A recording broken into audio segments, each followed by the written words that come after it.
Welcome back to the channel. Today we're continuing our look at Topps Comics' 4-part adaptation of Jurassic Park with issue number 2. Originally released in July of 1993, if issue number 1 was all about building mystery and getting our characters to Isla Nublar, issue number 2 is where Jurassic Park truly comes to life. The cover of Jurassic Park issue 2 immediately shifts the tone from wonder to danger. Front and center is a snarling velociraptor surrounded by the terrifying faces of the main characters. It's a chaotic composition that adds to the intelligence and menace of the raptors, even though they don't become the main threat until later on in the story. It's an eye-catching cover that builds perfect anticipation for the chaos that's about to come. The comic opens with one of the most iconic moments in movie history, the breathtaking reveal of the Brachiosaurus. Alan Grant and Ellie Sattler stare in complete disbelief as living dinosaurs walk across the landscape.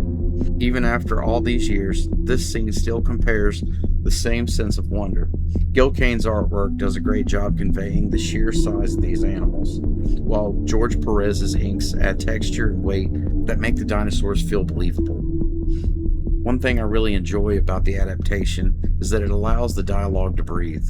We spend a little more time with the characters as they try to process the impossible. Hammond proudly explains that these animals are real, while Ian Malcolm delivers one of the most memorable lines, admitting that Hammond actually pulled it off. It's a quiet scene, but it's an important one because this is the last moment of pure optimism before everything starts falling apart. The story then moves into the visitor center, where Hammond introduces everyone to Jurassic Park through the Mr. DNA presentation. This is a faithful adaptation of the film, but the comic's artwork makes the futuristic display and laboratories feel even larger than they appear on the screen. After the presentation, Hammond takes the group into the hatchery to witness the birth of a baby dinosaur. In this version, Hammond himself holds the dinosaur instead of Grant. We move on to the raptor enclosure outside. Much like the movie, it's a concrete building that they're lifting a cow into. We see the velociraptors absolutely destroy the carcass of the cow. We get the famous line from Robert Muldoon saying they should all be destroyed.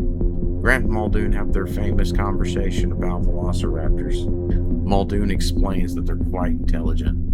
We move on to a shot-by-shot and line-for-line recreation of the dinner scene. Alan and Ellie are skeptical, while Donald Gennaro is just thinking about merchandising. Malcolm is just appalled at how dangerous this entire thing is. We also get the introduction of Lex and Tim.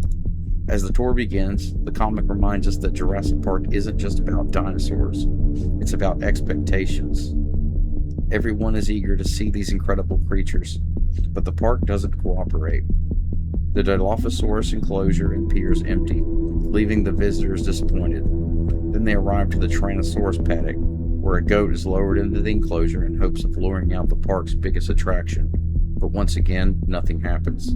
This sequence perfectly builds anticipation. The comic intentionally delays the T-Rex, making readers wonder when they'll finally see it. Knowing what's coming only makes these quiet moments more suspenseful. Meanwhile, back in the control room, we get more of the glowing tension between Dennis Nedry and John Hammond. It's only a brief exchange, but it continues laying the groundwork for Nedry's betrayal.